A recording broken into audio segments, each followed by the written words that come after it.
Hi, I'm Nirothambi Pillay from Investment Rise, and if you've been watching any of my past videos, you know I've made it no secret that I believe certain key markets, certain key suburbs and areas in South East Queensland will become the fastest growing markets for the next few years in terms of capital growth.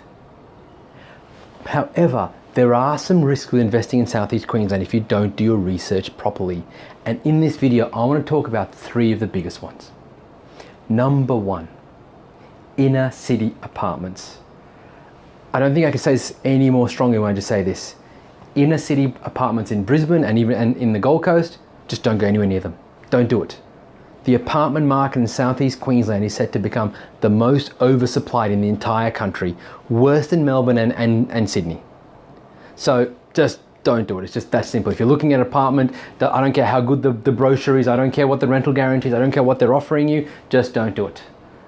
Banks are undervaluing. We're always seeing negative growth already in some certain markets. The apartment market, no go.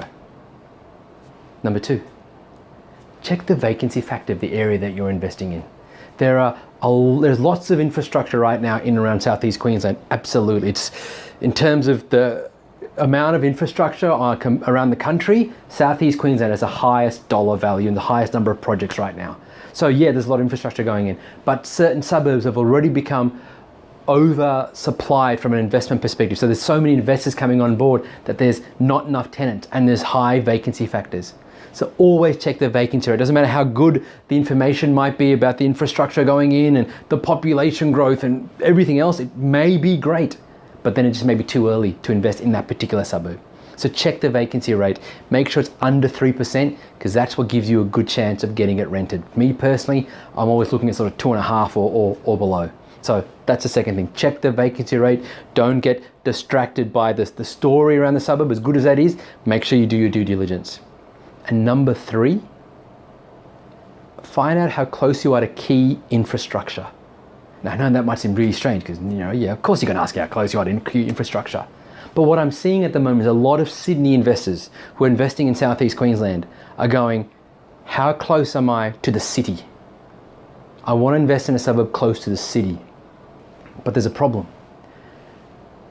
We're working on the assumption that the Brisbane and Queensland market is like the Sydney market, where in Sydney we work in rings. So we start with sort of the CBD, then we work around it, and everything sort of goes from the CBD, whether it's Sydney CBD or say Parramatta CBD.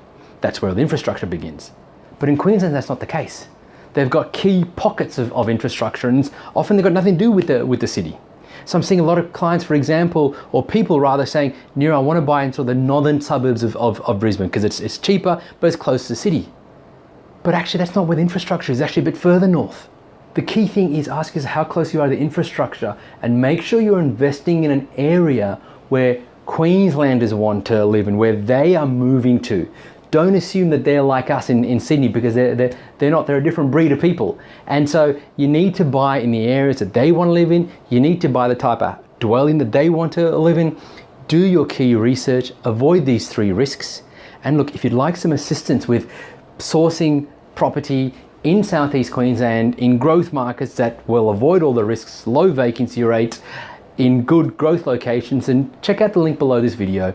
Got a case study about a couple I helped purchase 5 investment properties in 6 years. If not, let me know what you think. Give me a like on this video. We all love our likes. And then scroll down, leave me a comment below this video and say, hey, what do you think about the risks of investing in Queensland? I'd love to hear from you. Bye for now.